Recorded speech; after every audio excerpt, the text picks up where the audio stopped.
Cześć, jeśli chciałeś obejrzeć pokaz patcha 03 razem ze mną, no to dobrze trafiłeś, obejrzymy sobie zaraz wspólnie, ale najpierw chciałbym tylko wyklaryfikować, że tak, pełne podsumowanie wszystkiego, czego się dowiedzieliśmy, też już niedługo na YouTubie będzie. Miłego seansu.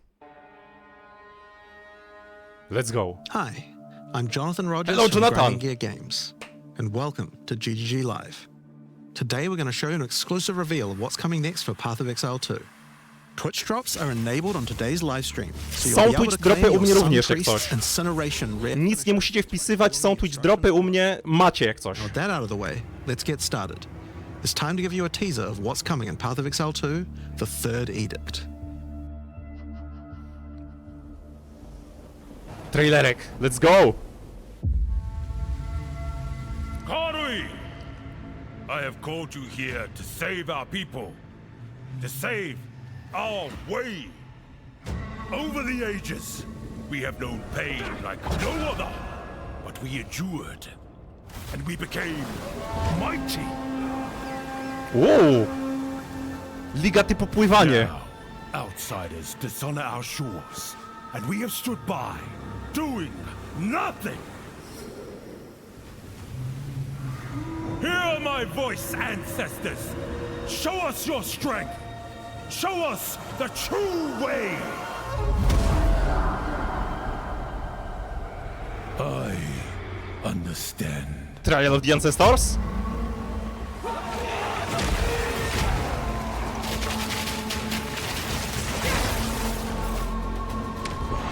Czy to był gościu z Oriat?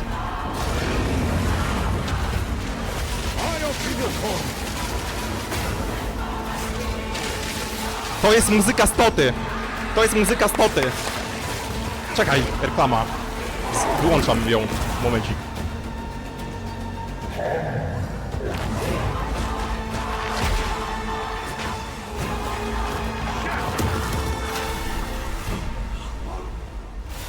The true Mogła Makui. King's March był. Rise. Akt 4. Interlude Acts. 35 nowych zonów.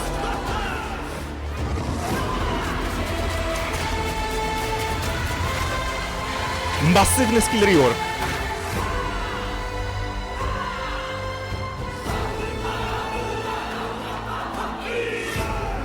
Sprintowanie, let's go!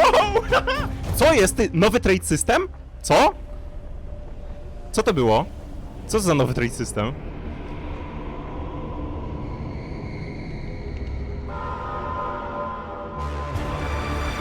I jest Abyss.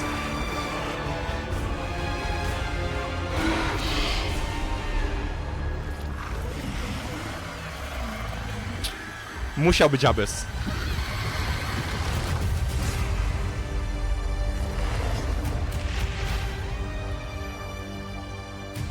Wygląda na to, że nie ma nowej klasy, ale reszta w sumie wygląda bardzo dobrze. Tej sprinting w końcu dodali, mówiąc szczerze, brakowało mi czegoś takiego. Mówiłem, że powinni dodać coś takiego. There's a lot going on, and we have a lot to reveal today. We'll start by going over Act 4, the next chapter in the Path of Exile 2 storyline. But that's not all. There's also 3 new interlude acts to get you to endgame, which means we're removing cruel difficulty too. After that, we'll be going through the massive changes to characters. I'm super excited All to show you classes how I've buffed. overhauled the entire support gem system, added new Wszystko jest skills, and buffowane? yes, there are buffs. Next, we'll go over the Rise of the Abyssal, this season's exclusive league mechanic, and talk about the new rewards, crafting systems, areas, and bosses that it adds. After that, it's on to changes we're making to the endgame. Then it's time to talk about items, crafting, and oh yeah, trade. That's going to be a big one. Buy Then go item over when our sellers new are support offline, packs widzicie to? And finish up with a live Q&A What? session where Ziggy D will ask Co Path of jest? Exile 2's game directors, myself and Mark, your questions from Twitch chat. And after that, at 4 p.m. Pacific, patch notes. They're not quite complete, but they should give you some nice details to chew on. We've got a lot to cover today, but first, another announcement. When the third edict launches on the 29th, we'll be having a free weekend for Path of Exile 2. That's right, Path of Exile 2 will be free for the first time without requiring an early Kurde, access coś key. przecież słyszałem, że tak miał być. Coś do mnie doszło, ale to ciekawe, czyli potwierdzone. Będzie darmowy weekend. Ciekawe, ile osób będzie w grze. Let's get started with Act 4. The story continues from the end of Act 3. Dolyani has agreed to help you find an ancient weapon that can be used against corruption, the instrument of the Third Edict. The weapon was broken in ages past, but he believes that the pieces may be found in the Karui archipelago, the home of the Karui tribes. You will need to journey to Kingsmarch, hire a ship, and set sail. When you open the map, you can choose to sail any way you like. Act 4 is completely non-linear, and you can visit Zupełnie the islands in any way you choose. nielinearny akt, tak? Powiedział. Will you visit the pristine beaches of Whakapanu Island? Ciekawe, czy The trzeba Karui zrobić whisper każdy of a zone. curse that afflicts all who travel there. Perhaps it's related to the weapon you seek. Kraby w Or grach. maybe you will visit the volcanic shores of the Isle of Kin. The Kin have been more restless recently, mining for sulfite and driven by some dark force. Perhaps you will choose to consult with one of the local Karui tribes. Their ancient wisdom could hold clues to finding the Third Edict. No matter where you choose to go, you will fight dangerous beasts, Akurat monster design zawsze mieli find genialny fabulous GGG. treasures,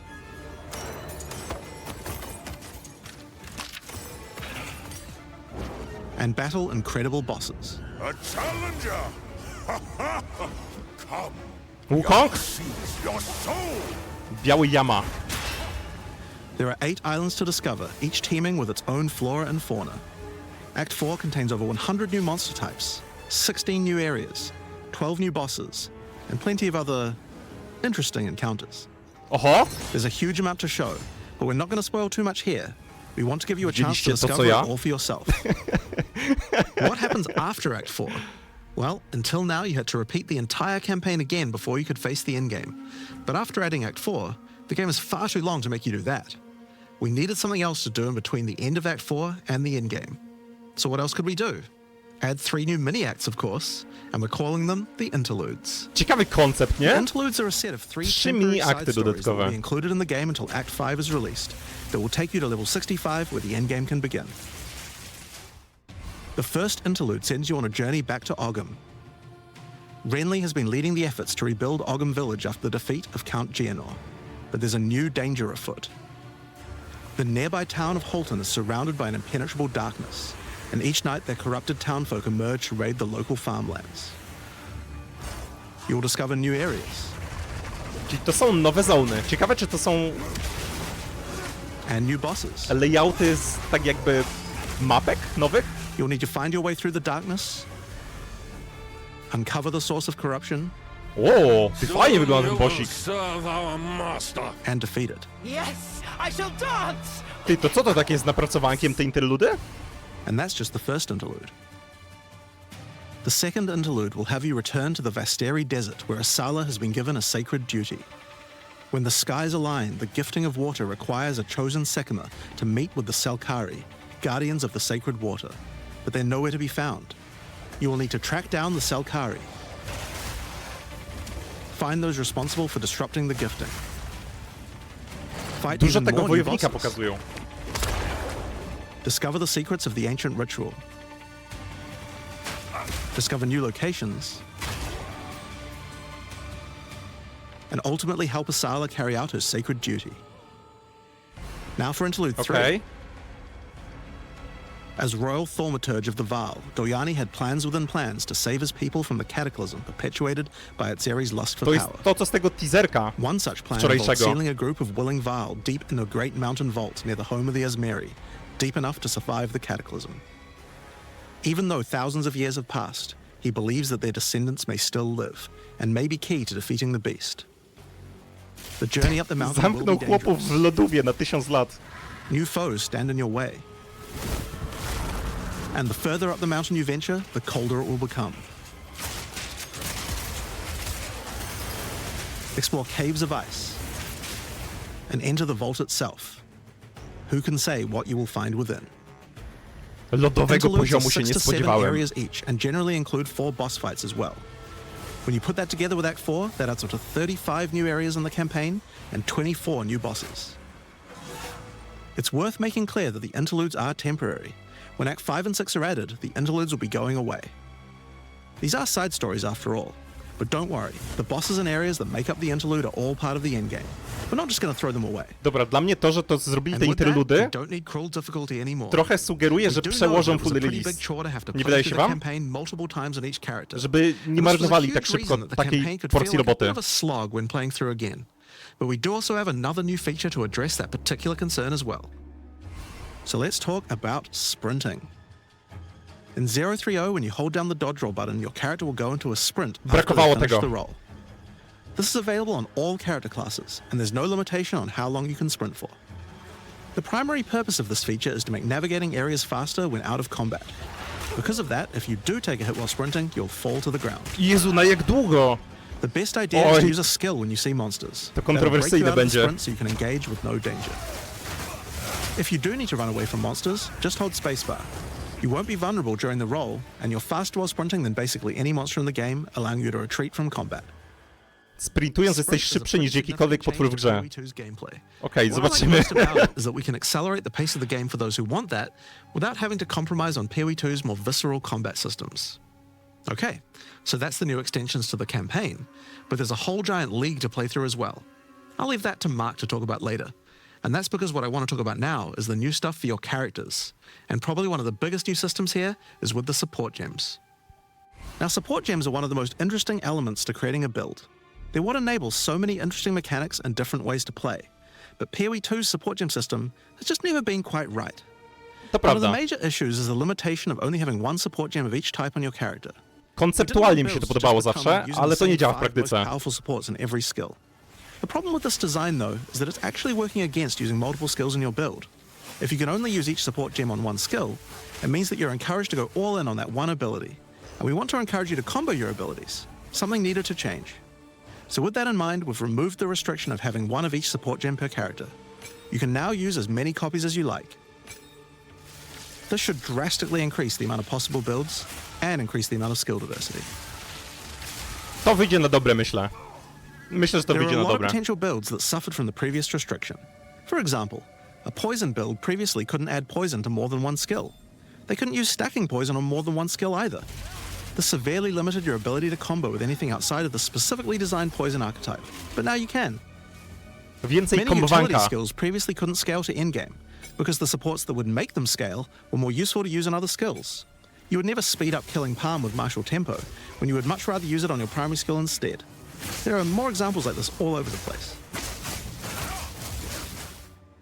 In addition to that, though, we thought there wasn't enough feeling of progression in the supports as you went through Okej, the game. levelujące gemy. There were only 3 tiers of supports, Jak na and many of mercach the w most PoE 1. important ones were given out at tier 1.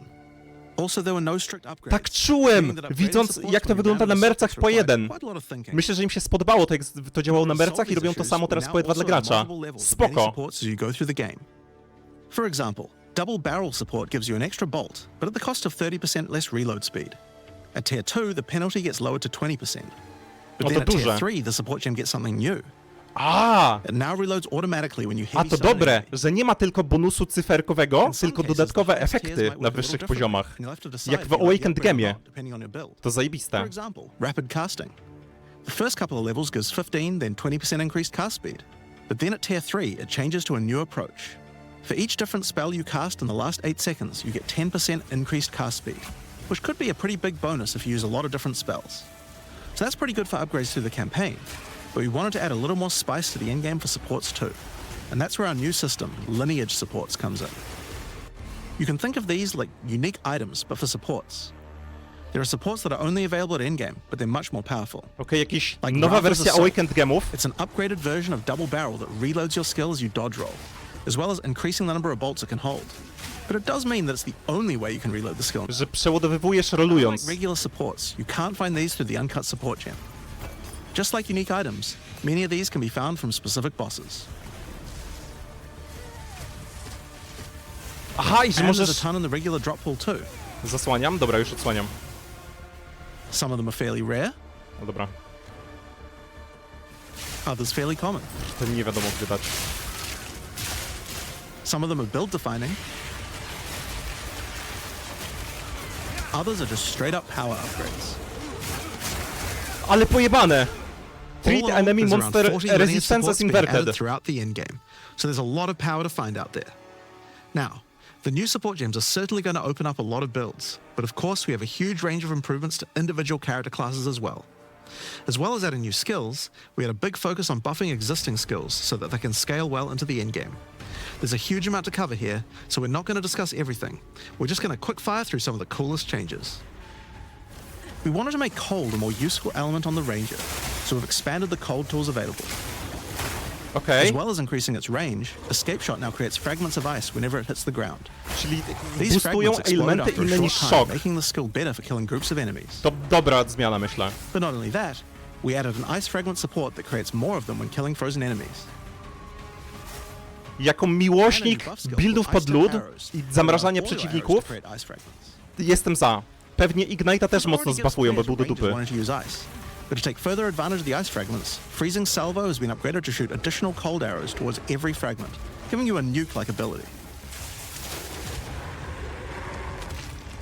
We've also modified Snipe to consume frozen from enemies, dealing a huge amount more damage, giving you a nice ice single target option. Czyli dużo And jakichś something you might notice about inkorporacji this is that lodu, the bonus is a lot higher against bosses. lodowania This is dla actually a Rangera. change you'll see throughout the entire game. Since it's a lot harder to freeze a boss, you should get a bigger reward for it. Another theme you'll see throughout the game is making movement feel better. Toxic Growth is a skill that was pretty cool, but a bit annoying to use with the jump that it had. Tak! Now Toxic Growth is a range skill, so you can spam it more easily. Zreworkowali! Ten skill był tak fajny konceptualnie, a tak chujowy w użytku, a robią z niego coś bardziej w stylu Toxic Raina z PoE 1. Super! Toxic Growth pustules. Można Toxic Rainerką zagrać. Another skill that was annoying to use was Electrocuting Arrow. It's now just a regular arrow, making it easy to use. But it also means you can support it with projectile supports. And it now also has area of effect, making it a tool for more than just single target, and allowing it to scale into the Ty, to endgame. fajne. We also added a new spirit reservation called Mirage Archer. Mój ulubiony This support is a game. meta skill that allows you to jeden. create shadowy clones of yourself. Aha, tu inaczej So działa. use a skill of your choice. Patrz, rolując robisz swoją kopię, która strzela. Of course, one of the other big problems the Ranger had was survivability. To fajne. Evasion was the weakest of the three defenses, and we wanted to change that. Co? Currently, evasion doesn't evade all types of hits in the game, so you're still vulnerable to things like slams or unblockable attacks. To make evasion characters more tanky, we're adding a new mechanic called Deflect. Unlike evasion, Deflect works on everything, and if you successfully deflect a hit, you take 40% less damage. Items can now give you a mod that gives you some amount of Czyli deflection. to jest jak based on spell their evasion. suppression z PoE 1, tylko działające nie tylko na spele, a również na ataki. Bardzo silne, bardzo silne. Deflection is rolled in addition to evasion, Bardzo so this is an silne. upgrade for regular hits too. And unlike evasion, there's no maximum chance.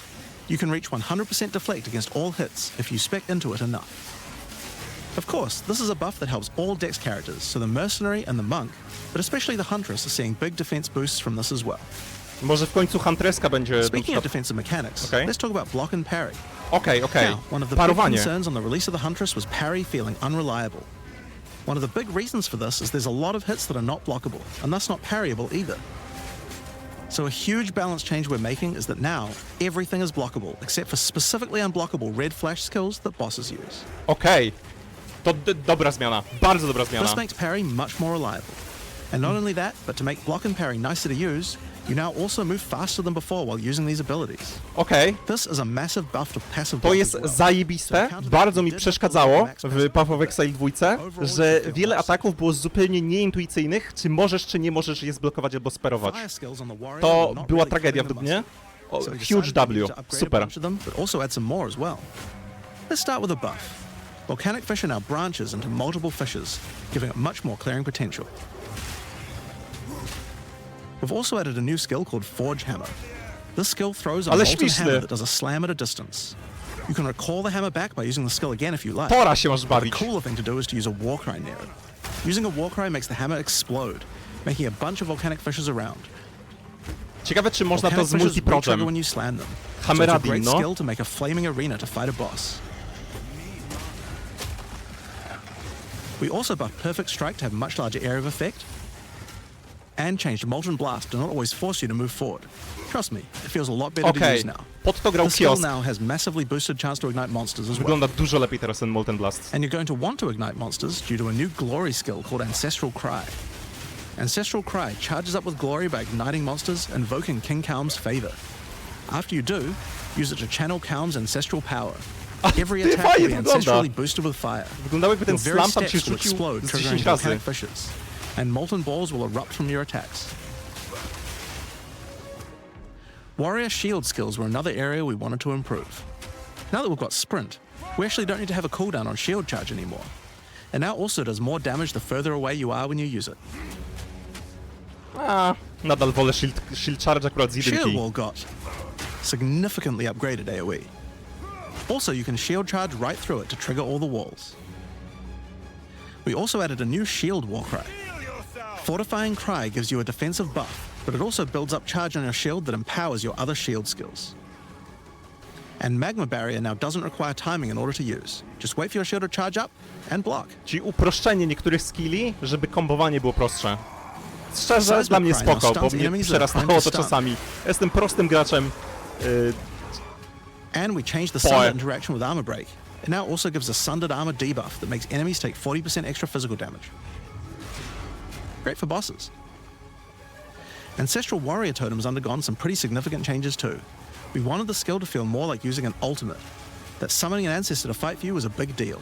So we've changed this totem to require 3 endurance charges to summon, and massively buffed its damage. Czyli Ancestral Also Warrior now Totem scales chcą, your żeby weapon był jak damage too. ult.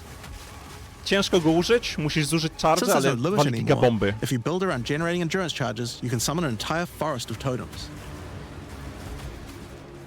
In order to make that easier, we added some new sources of endurance charges. There's now a support to make Perfect Strike generate charges, and a support for generating endurance charges from heavy stuns as well. Czyli te wysokolevelowe support gamy mogą mocno uprościć zdobywanie Among the other charge. changes we've made to this class, Answered Call now gives an extra totem, and the spirits have just been generally buffed in many ways. Use it with your limitless ancestral warrior forest to make an army of Karui that would make Tukahama proud. We've also merged the Great Wolf Howl and Warcaller's Bellow support, so that you can get all the benefits with one point. O, ale ogromny buff. Masz jeden bonusowy, tak jakby And jedną encased in ascendancję Jade no dodatkową. longer removes the Jade when getting hit, making it a much better defense. Huge, nikt tego nie brał. Next up, let's talk about accuracy. Accuracy was always intended to be something that warriors didn't need to care about very much so long as they're in close combat. But unfortunately, that's not currently the case. This was particularly annoying with skills like Bone Shatter, which you certainly don't want to mess with. So we significantly buffed your chance to hit at close ranges when you don't have much accuracy. Jestem za. Warriors shouldn't require any accuracy investment. Masz mega buffa do accuracy, jeśli walczysz na close combat. Jak walczysz na melee i trafiasz gościa pięścią, to gościu powinien dostać hita, jak wygląda na animacji, jakby dostał hita. In order to mitigate this, Big. we're adding a lot more of the stat that allows your armor to defend against elemental damage. It's now available on items and in a lot more places on the passive tree. Okej, czyli armor będzie dużo lepszy. One of the Bo most masz dużo important więcej improvements we've made sposobów in Zero aplikowania is go to do declock elemental the action damage'a. and flow of shooting crossbows. You can now reload crossbows without any movement penalty.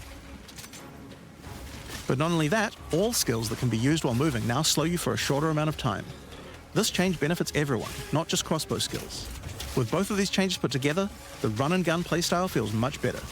Czyli czekaj, dużo szybciej It's hard to explain chodzisz. how important this change i is for the feel of the reloadując. class.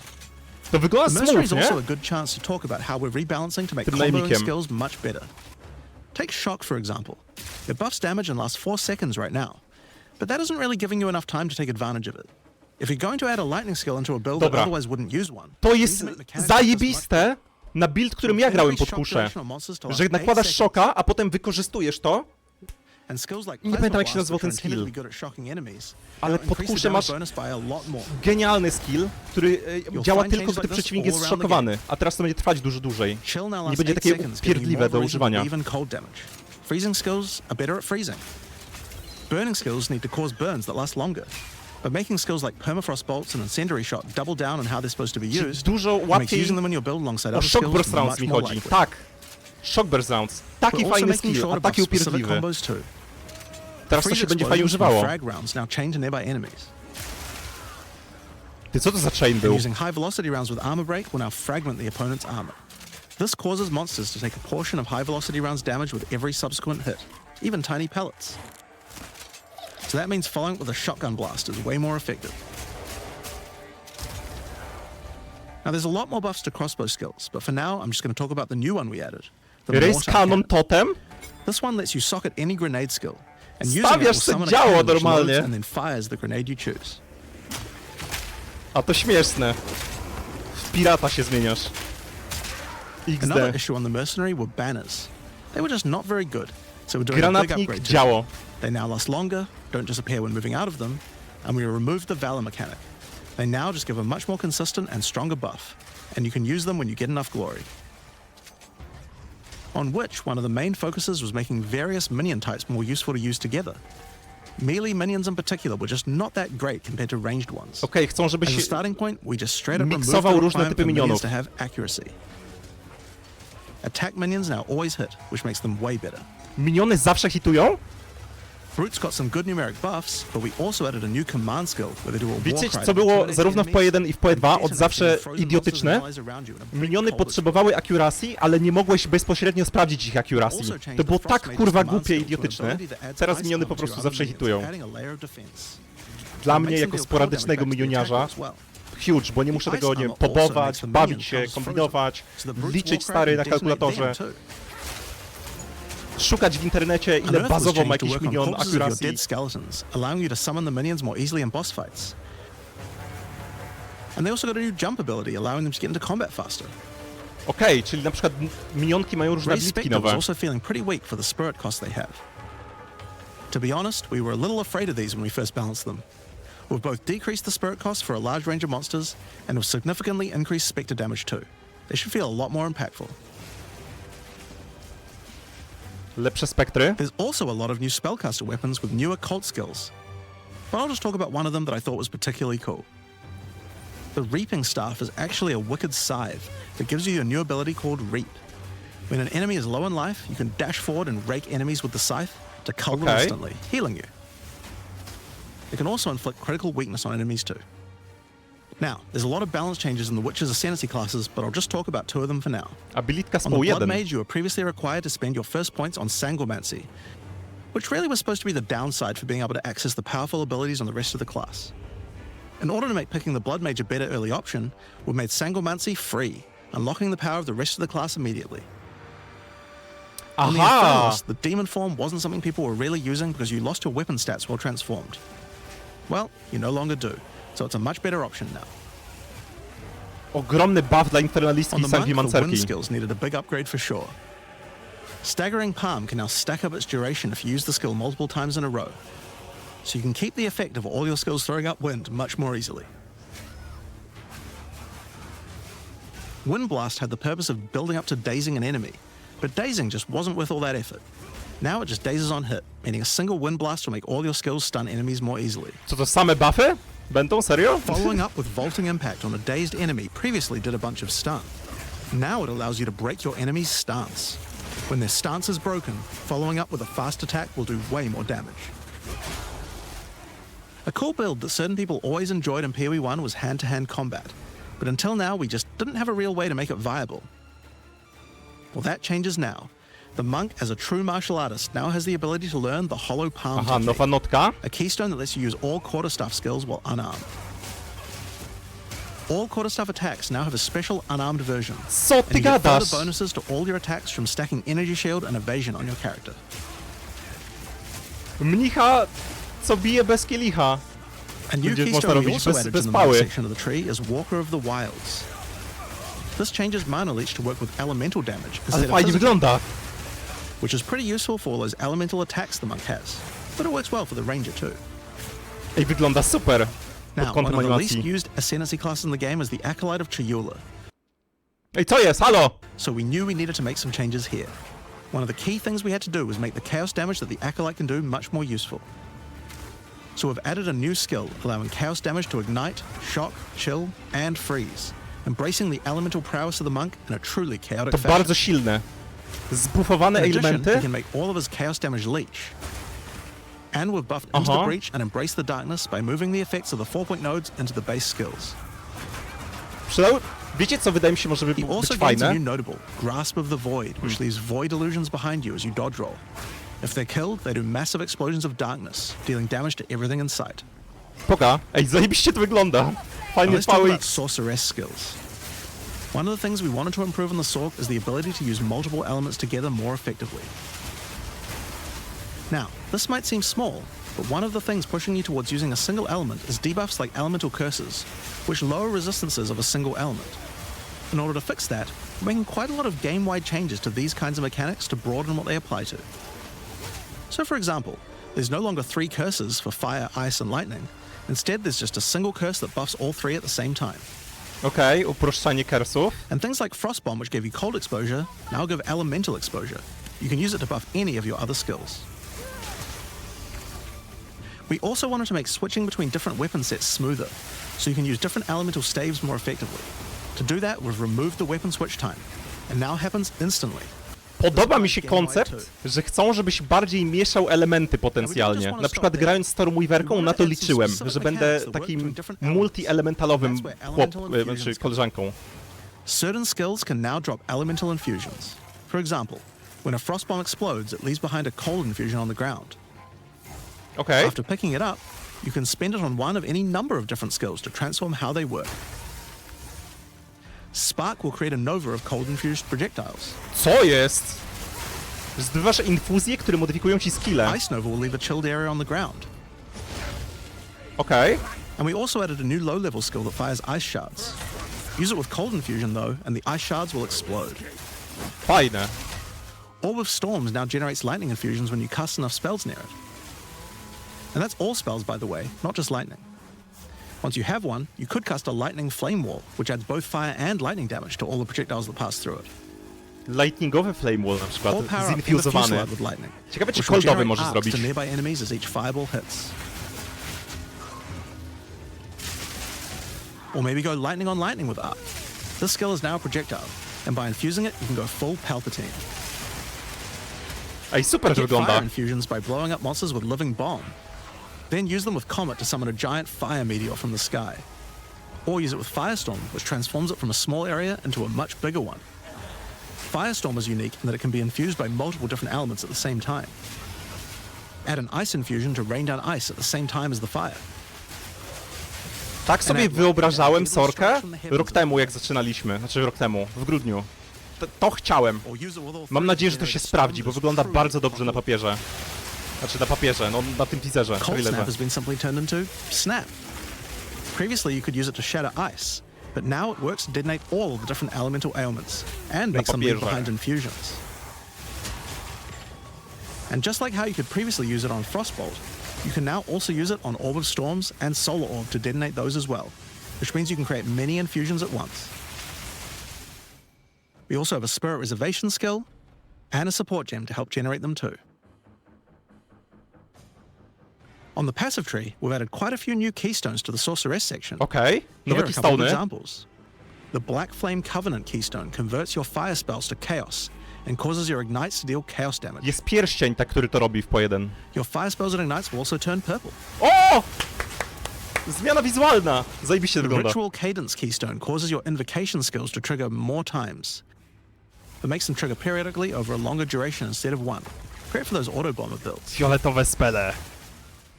Now, in addition to skill changes, we've added a lot more options for the passive tree for each class. Overall, there are more than 100 new notables on the tree, usually around 20 per class, along with smaller clusters as well.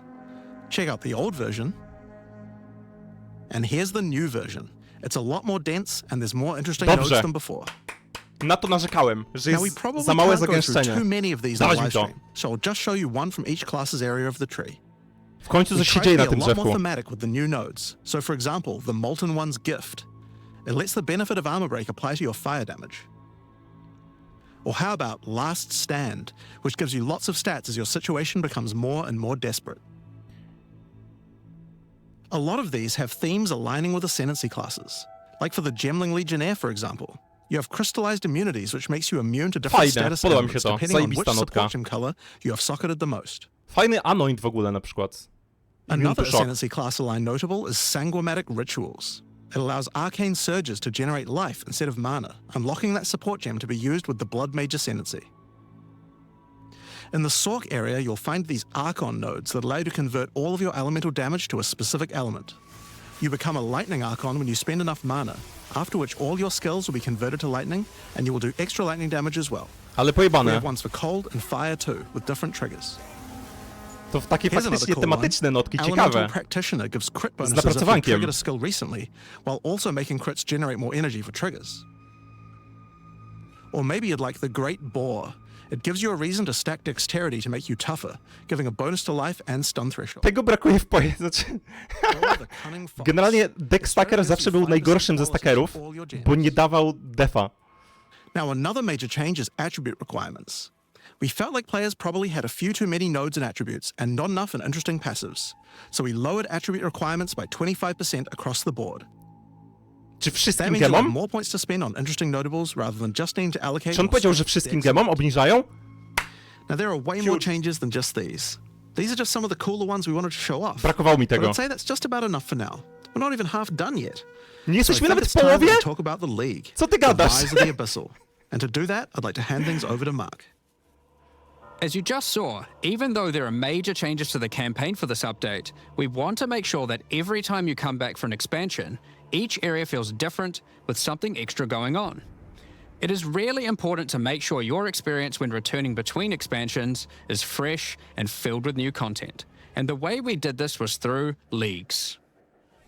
Every expansion we make has a league, which not only has a fresh Okay. economy, but also has new content exclusively available in that. Przypominam, my robimy polską ligę prywatną. Let's delve Zapiszcie into the sobie. details 29 of what sierpnia Path of Exile 2's z montażystką. first official league is bringing to the table.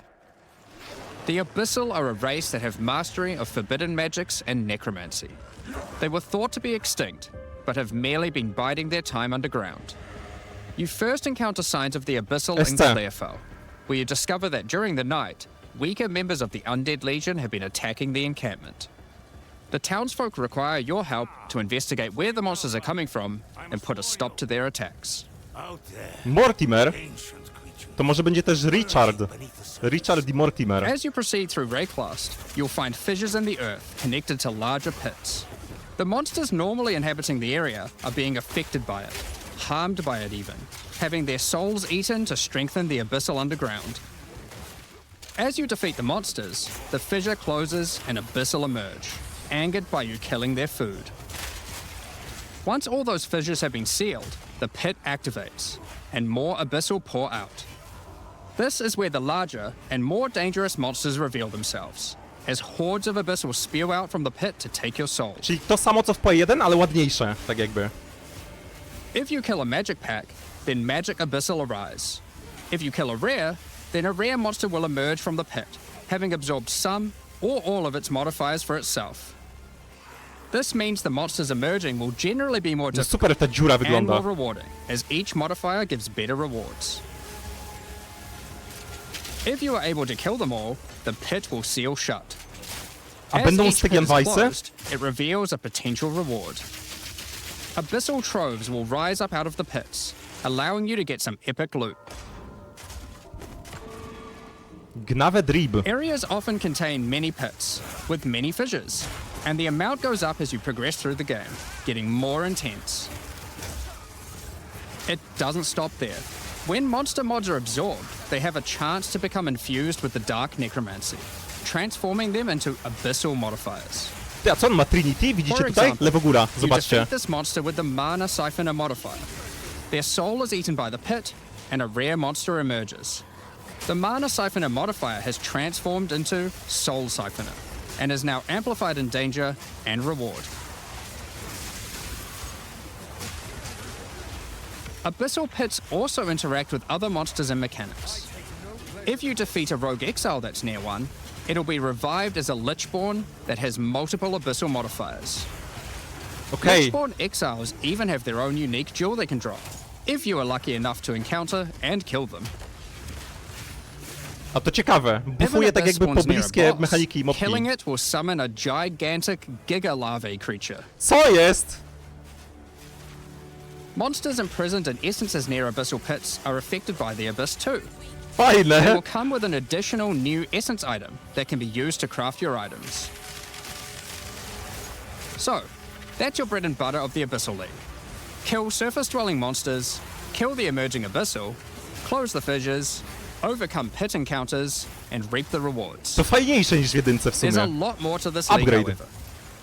As you complete Abysses, you can find ancient pieces of bone, preserved from the remains of fallen Lichborn. These are one of the many rewards for your mission to seal the pits. You can use this on a rare item to imbue it with abyssal magic, Poka, co to? adding a special hidden modifier to your item. Okej, But how do you unveil! reveal it? In Act 2 of the campaign, you'll encounter a new area. Unveile This dodają. area is overrun by the Abyssal and the Lost Men. After clearing through this area, you'll find the Well of Souls, a giant cavity with a massive vortex of souls swirling beneath you. Dawaj, So how do wskakuj you do dziury. reveal the mods on your Abyssal-infused items? Obviously, just throw them in, right? Yes, that's exactly what you do. Before throwing it in, you are given the option of how you want to transform it, in the form of a choice of 3 different modifiers. Once you've chosen your desired mod, throw it in, where it will absorb the power of the souls, and the ominous creature will then retrieve it for you. These modifiers can be ones from the core mod pool, all the way through to specialized modifiers that cannot normally appear on items. During the campaign, Ale to you can pojebanie use it as a wygląda. way to more easily add useful existing mods, but during the endgame, there is a whole set of new and powerful mods you can add to your items.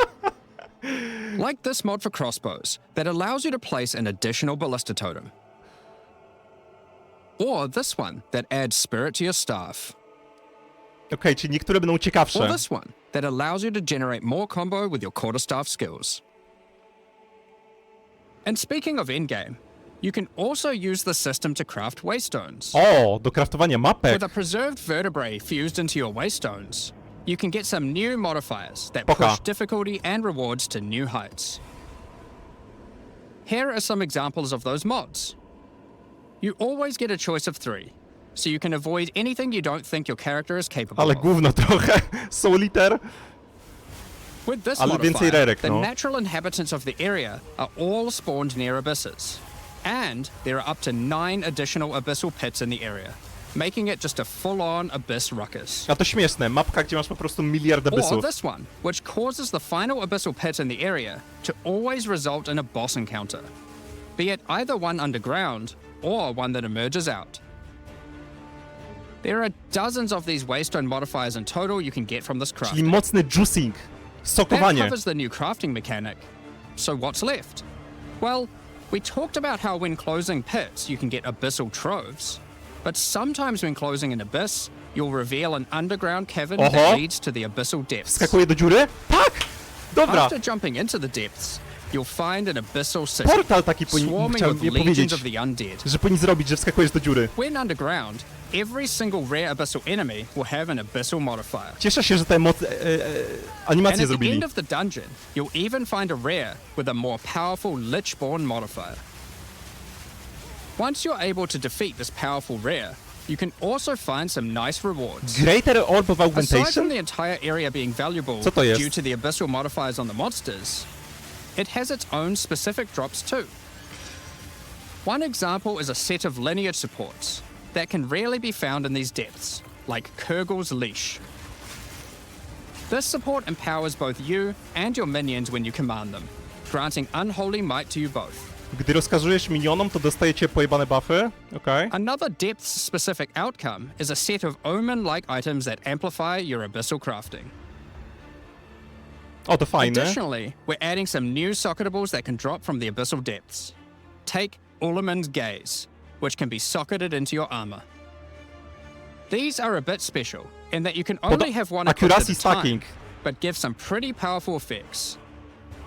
Ale nie Think of podniósł them as Greater Orb almost of a Augmentation. Co to unique było? socketable for your equipment. In the endgame, where you can still find depths, you also start to find a different type of underground chamber. In these areas, you'll find an ancient spire, a device being used by commanders of the abyssal factions to plunge Rayclast into a lightless void. Your goal is simple. Kill this commander and destroy the spire. A śmieszny ten bossik z There tą are kulą. 4 Widzieliście na bosses początku in the walki? Abyss League, and there are some pretty cool uniques available from them. An example is this belt, Darkness Enthroned. It has 2 sockets. But hold on, socketables don't work on belts. Well, Czy tam nie this było belt has a bonusów do special mod accuracy that allows it to count as a different za slot for tamte the purpose of soketable w socketables. hełmie? accuracy stacking z tym robisz po prostu. This one, for example, counts as a helmet. I kind of want one that counts as a body armor. I wonder Aha, how że rare są that one różne. is. You can also find this unique jewel, Undying Hate. This jewel transforms part of your Uwielbiam passive Timeless skill Jewela. tree into an abyssal version Poka na to. and has multiple depths. The deeper it goes, the more of your passive tree is affected, allowing you to fulfill your fantasy Increase of Spirit becoming Reservation part Abyssal Efficiency. Lich. Dobre. Now, the last thing that Abyssal commanders can drop is a Finger of the Lich. But what use do you have with a random undead finger? Well, the next time you return to the Well of Souls, with the finger in your inventory, your character will almost feel compelled. To do what, though, you might ask? To jump in. Oho. The items you threw in came back more powerful, right? So, what's the worst that could happen? Well, you will just have to find that one out for yourself. Czyli Along with the będzie introduction of nowy Act 4 Pinnacle and the abyssowy. Interlude, we will be adding 102 metry? 25 new in-game maps. These maps will contain all the new monsters and bosses we're adding, improving variety and giving you opportunities to experience the new boss fights many times. 25 Let's nowych take a mapek. look at some examples. Ładne są, cholera. Rock Pools is a map where you explore a shallow rocky coastline, surrounded by coral and filled with sirens. At the end is a giant goblin king boss, ready to eat sulfite and squish you like a bug.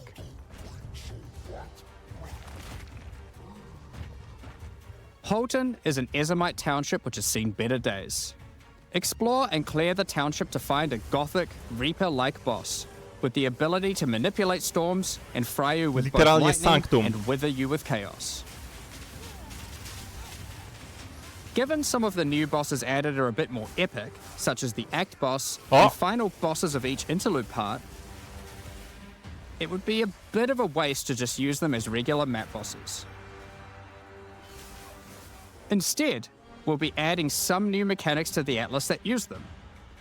These start appearing pretty fast into the endgame and will help bridge the gap until you do your pinnacle bosses. In the desert biome, you can encounter a wild sandstorm. Czyli zależnie od 3 biomu maps będziesz around the odnajdywał sandstorm nowe rzeczy. contain a device you must activate. Upon doing this, the sandstorm's magic is disrupted, revealing the map inside and allowing you to access it and find the cause. This presents itself in the form of a boss, similar to the existing Citadel bosses. This boss is a Faradin Swordmaster, who has been blessed with the power of a time gem, allowing him to take his swordsmanship to the next level Czyli generalnie by po prostu replicating więcej himself, rzeczy na tle. maneuvering rapidly, and severing the fabric of time itself with his powerful slashes. Ty, jak z anime ten atak akurat. In the water biome, you'll encounter a giant maelstrom, where one of the maps surrounding the water biome connects to it, but the connection is obscured. You must run the maps nearby, hoping to find a beacon, which will remove the maelstrom and reveal the connection to that map. Another example is this Vaal vault in the mountain biome. But how do we get inside? Running the adjacent maps to it will yield a key, which you can then use to gain access to this vault. Or, you could just trade for one, I guess. Use the key to dispel the powerful force field surrounding it, leading to the Vaal Elite and their rewards inside. These all contain Uber versions of the Act 4 boss, and the bosses at the end of each part of the interlude. Czyli mapki z uberowymi And each have wersjami their own nowych bossów z exclusive drop kampanii. pool of new lineage supports, which, as Jonathan spoke about earlier, are powerful support gems that modify your skills in pretty crazy ways. As an example of a lineage support which can come from the Faradin Pokażę wam. Swordmaster mentioned earlier, we have Garukan's Resolve, which causes your critical strikes to fork, but requires some mobility on your part to properly Ty, jak enable. z tego Spira From nowego. the boss sealed in the Vaal Fork Vault, nakrycie, we have bardzo Paquate's potężne. Pact, which supports your war cries, causing them to inflict massive amounts of corrupted blood at the cost of your own life. Additionally, some maps can now spawn summoning circles, a room resembling an Ezomite henge. Activating this henge will spawn bosses. It's as simple as that. We'll also be making changes to how affixes and waystones work, as the current prefixes equals good, suffixes equals bad iteration isn't quite hitting the mark. We tried something new here in Path of Exile 2, but after seeing the feedback we decided we actually liked what we had in Path of Exile 1 more. Like Path of Exile 1, each affix will now be both difficult and rewarding. Dobrze. Rework modów na Waystone mapkach, mods bo to now było grant an increase idiotyczne, to the number of Waystones dropped, że mogłeś and chcieć an na przykład additional tylko specific prefiksa upside albo attached tylko to it. sufiksy. This means as you roll your map, they will continue to get more difficult and more rewarding, and allow you to customize the Czyli difficulty Waystone'y będą się and rolować teraz reward. identycznie tak jak w PoE1, to jest zmiana na For plus. example, the Frostbitten mod, which causes enemies to deal cold damage, also increases the rarity of items dropped as its upside. Whereas the Of Venom suffix modifier, which causes enemies to poison on hit, has the upside of granting increased pack size. Some maps will end up having a lot of rarity, some a lot of pack size, and others will just have a mixture of everything. Due to now having more modifiers granting difficulty, we will of course be reducing the difficulty per modifier to account for this. So, that's your Atlas, maps, and Waystones, but what about Breach, Ritual, Pinnacle content, and others of the sort? No, co z nimi? We're making some changes around this too. The first change is that you'll now be able to invest 2 points into your specific League Atlas trees before having to run the Pinnacle content. Okej. There will be a specific objective for each type of content which grants you those points. Na przykład zabicie For omnifobii example, pewnie, in the no? case of Delirium, it's simple. You just need to find and kill one of the bosses in a map. Omniphobia or Spoko. Kosis. Lepsza progresja. The rest of the points for each content come from the Pinnacle content, but we're making some changes to accessibility here too. Currently, access to most Pinnacle content requires the same key at the easiest and most difficult version of the content. This creates a negative feeling where at lower difficulties, instead of wanting to run the content, you're often better off just selling it to someone who can run it at maximum To jest difficulty. śmieszne, że potrzebowali rok, żeby do tego dojść, bo oni mieli ten sam problem w PoE1, naprawili to w PoE1, a potem wprowadzili ten sam problem do PoE2 i teraz go rozwiązują. Znaczy dobrze, że go rozwiązują, ale to śmieszne, że im to zajęło rok, bo w PoE1 już to naprawiali. You can now just bring your splinters. Upon inserting the splinters into the realm gate, an interface will appear, allowing you to pick your difficulty, and you'll notice each difficulty has a different entry cost. Okej. This means if you want to run easier difficulties, it costs less, which also allows you to run this content much sooner into the endgame. Because these encounters now just require splinters, their corresponding Atlas tree no longer affects the difficulty of them, and has been changed to purely affect the content and maps on the Atlas. The Arbiter of Ash works a bit differently. Instead of requiring splinters, he still needs crisis fragments. We now have only 2 difficulties of the Arbiter. The first, requiring the existing fragments obtained from citadels. The second, Uber Arbiter, requires calamity fragments. Aha. A co These to come są? from citadel bosses also, but only once you've allocated the maximum number of points in your boss Atlas tree, Aha. ensuring those citadels are at their highest difficulty level. Rozumiem. Since we're talking Musisz about mieć pinnacle wyższe poziomowe content, cytadele. we also felt that the leveling curve in the late game was a bit too steep. We've smoothed this out a bit so that it's easier to get to the mid-90s. We've also added some new in-game unique items. Let's take a look at a couple. Thunderfist is a pair of gloves that grants crackling palm, Okej, a pod skill which mnicha empowers your unarmed attacks, granting the Bruce ability Lee. to call down the storms themselves on enemies you hit. Put simply, literally every monster you hit with your unarmed skills will be struck by powerful lightning. to fajne, lubię to. Pair this with the aforementioned hollow palm technique to embrace your true unarmed prowess in combat. Another unique we're adding is Henekura's Sight. Equip this amulet to be granted the power of the Mother of Death herself. Future Pass, co to? This is reflected by granting you a skill called Foresight. While you have Foresight, your dodge roll no longer avoids hits. But instead, being hit while dodge rolling restores you to full life and makes you unable to die Co? for a brief period of time. Co? Ale You'll notice when pojebane! this does occur, a copy of your character appears and takes the full damage. This is you seeing that future, as if you hadn't been wearing the amulet. Ultimately, your in-game experience should be more streamlined. With new content to find, you'll be able to invest in your Atlas trees sooner, engage with Pinnacle content faster, have less FOMO running said Pinnacle content, reach higher levels easier, and do all of that while finding many new chase endgame items. Talking about finding items is one thing, but what about crafting them? We've taken a step back and looked at some of our crafting systems to make some notable improvements. Let's start with essences, which suffered from an issue where the regular essences were effectively useless and didn't give Czyli players buff the esencji. tools or excitement that a crafting system should provide. To alleviate these concerns, essences are being changed in a few ways. Firstly, they're being changed to function like regals and add specific modifiers with specific values, meaning you know exactly what you're going to get. Okej, czyli We działają found that teraz players bliżej will often tego, jak bottle działają w up by PoE 1, rewards że for mają crafting jakiś in a gwarant campaign, również. So this helps to fill that gap, allowing you to better upgrade your items. For example, this lesser essence of flames, which will be able to add a flat amount of fire damage Jestem na to your jestem na magic tak. martial weapons. Secondly, we're adding many more tiers.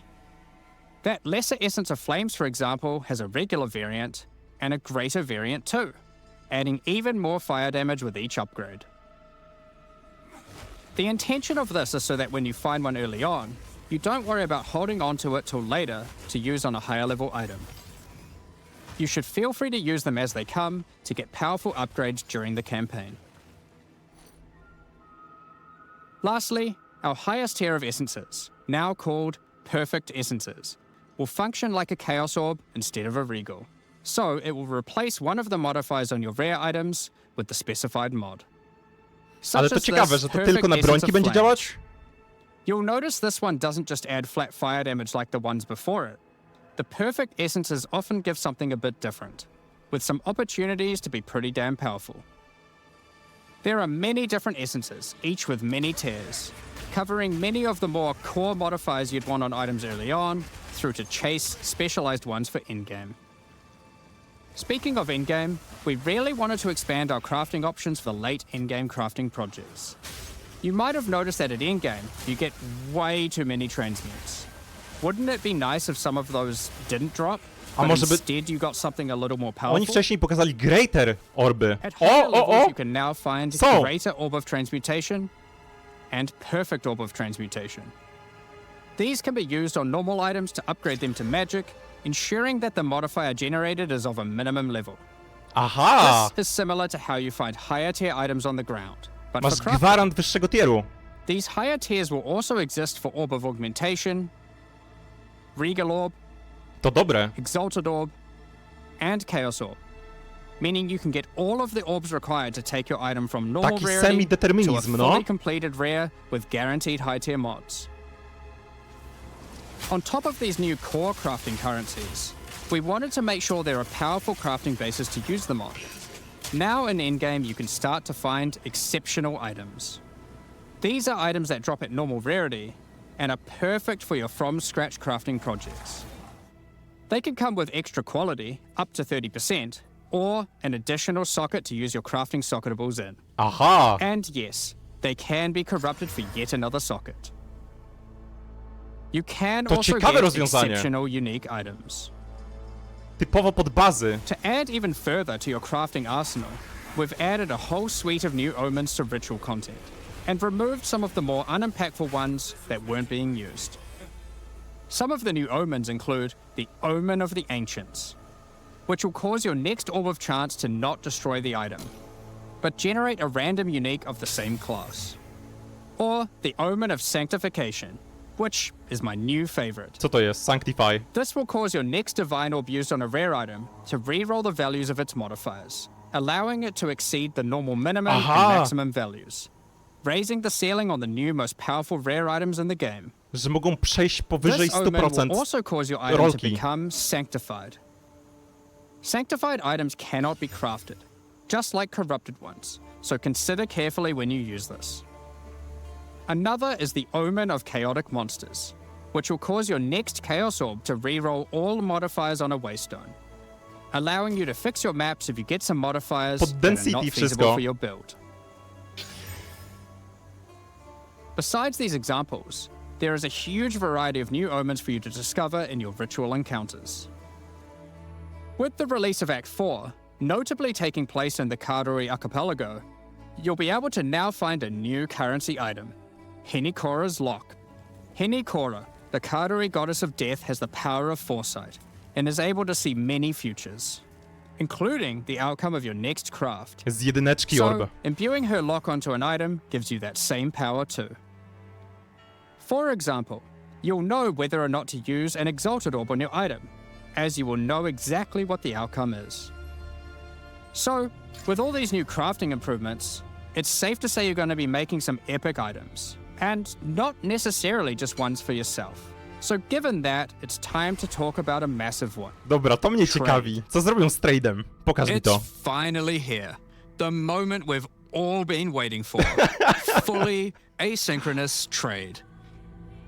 Over the years, the way players trade with each other in Path of Exile 1 has morphed from using the Ale forums nostalgia. through to the in-game chat, all the way through to using the website. These systems, in all their iterations, work for a while, but with each iteration, new problems eventually reveal themselves. Be it requiring you to be in your hideout too much instead of out there killing monsters, or never getting responses from people who are either AFK or just can't be bothered. To co teraz? In order to finally solve this, and this has been a long time coming, we're adding a new system that allows you to buy items from other players without requiring the seller to be present.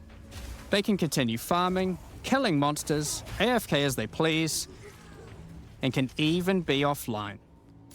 With the introduction of King's March in Act 4, you will encounter Ange, assistant to Rog in the Meridian Free Traders Company. Over the last 2 decades or so, since Path of Exile 1's storyline, Faustus has handed down his knowledge and expertise to Ange, and she is now ready to take over his business. If you have a hideout unlocked already, you can immediately invite her there. If you don't have a hideout yet, you will need to acquire one. You can do this by completing a quest to defeat one of the bosses inhabiting an island in Act 4, allowing you then to take a slice of it for yourself, making it your new home and base of operations. No dobra, mam hideout. Co dalej? Once invited to your hideout, she will now serve as operating your currency exchange, but also serve as the figurehead in your new trading empire. So, how does this new system work? Jak w Maple Story! Ze In the sklepik existing wystawiasz. trade system, you would list items for sale in premium stash tabs. And then when someone wanted one, you'd have to take it out for yourself and trade it to them. Now, instead of using those, you can give your items to Ange so she can sell them for you. Each item must have a price set. The prices are set using in-game currency items, such as Exalted Orbs or Chaos Orbs. Once a price is set, other players will be able to find the item by searching for it on the trade website. Once a desired item has been found, you can hit a button, which will instantly teleport your character in-game to their Śmieszne! hideout. Czy odwiedzasz Then hideout you can kogoś? immediately purchase the item. Ludzie ci będą And przychodzić while do there, hideoutu. if you want, browse their other goods, in case there's a good deal someone else hasn't yet discovered. You'll notice that as a buyer, on top of the currency the seller set for the price, it also costs gold to purchase an item, O! as Ange has bills to pay after all. As a seller, you'll immediately receive a notification Czyli when an item żeby of yours nie is można sold. było tylko And siedzieć you'll also w see an chacie, effect above Ange in your hideout, płacisz golda she has też. unclaimed currency. Just go talk to her, claim your currency, and continue playing at your leisure. As many people already acquired premium stash tabs for the purpose of the trade system, we wanted to add a way for you to convert your existing tabs to merchants tabs, if you want. You can do that here, on the website, but only if you purchase those tabs Trochę before dziwne, the że to release przez of the stronkę jest third akurat.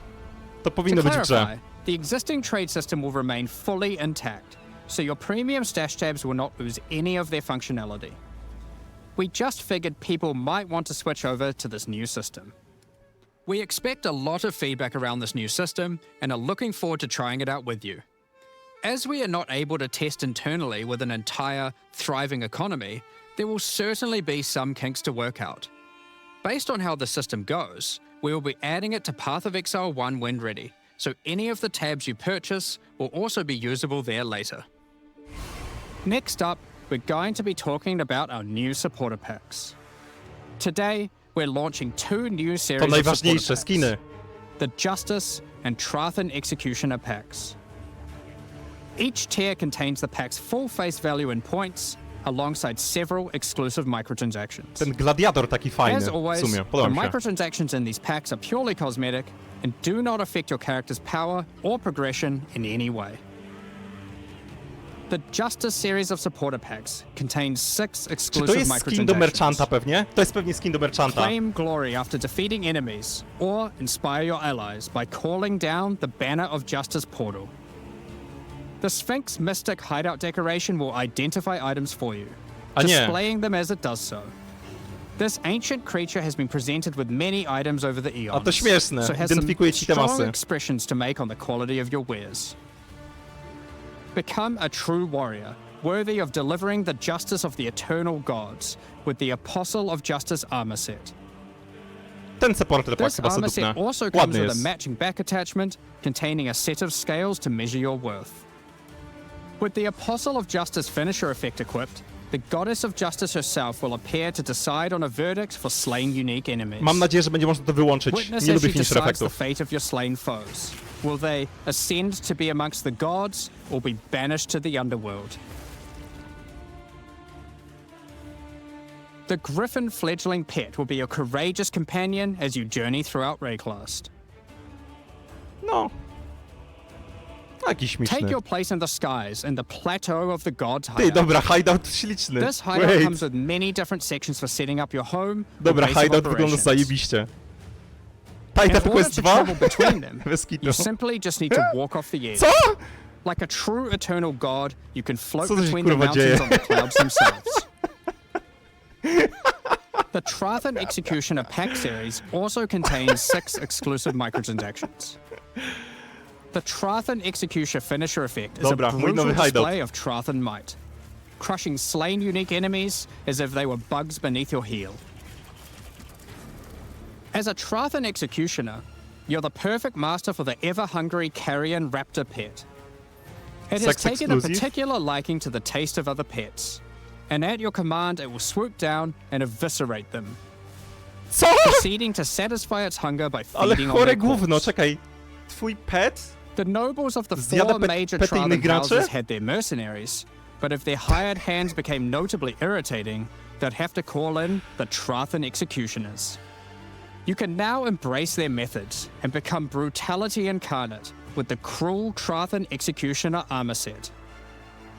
The matching Cruel Trathan Executioner cloak will shroud you in scarlet as you crush the skulls of your enemies and leave a trail of blood behind you as you build up a kill streak. Or use the alternate variant to simply put a skeleton on your back. Be bathed in blood as you mutilate monsters with the Cruel Trathan Executioner character effect. Okej. The swirling blood increases in volume as your spree of slaughter continues. Taki obniżacz Both FPS-ów this effect dodatkowy. and the cloak use the same kill streak for tracking how much blood is shown. After a long and tiring day of executions, enjoy a relaxing game of dice with the Goblin Gambler's Hideout decoration. They'll definitely be playing fair, Aha, skin right? do gamblera. Okej. The Pulverizer map device brings a horrid efficiency to punishing the damned of Trathus. Each map you open will execute the next victims. This map device in its true ruthlessness tracks the total number of monsters killed, your kills per second, and your largest kill streak up to the point of Ile the na map being sekundę ci completed. mierzy? A to This is then śmieszne. displayed on a leaderboard so you can take a measure of you and your friends' violence at the end of each map. Additionally, any microtransactions from the supporter packs will be made available for use in Path of Exile 1. That's enough about cosmetics. Od razu będą w PoE 1 Let's powiedział, get tak? into the Q&A. But firstly, I want to give a huge thank you for your ongoing support. Ej, dobre to było. We're just about to start the Q&A with Ziggy D. Afterwards, at No. 11 a.m. NZ time, or 4 p.m. Pacific, we'll post Path of Exile 2, the third Edict's patch notes. Ogromne będą te Keep an eye on the patchnocy. news.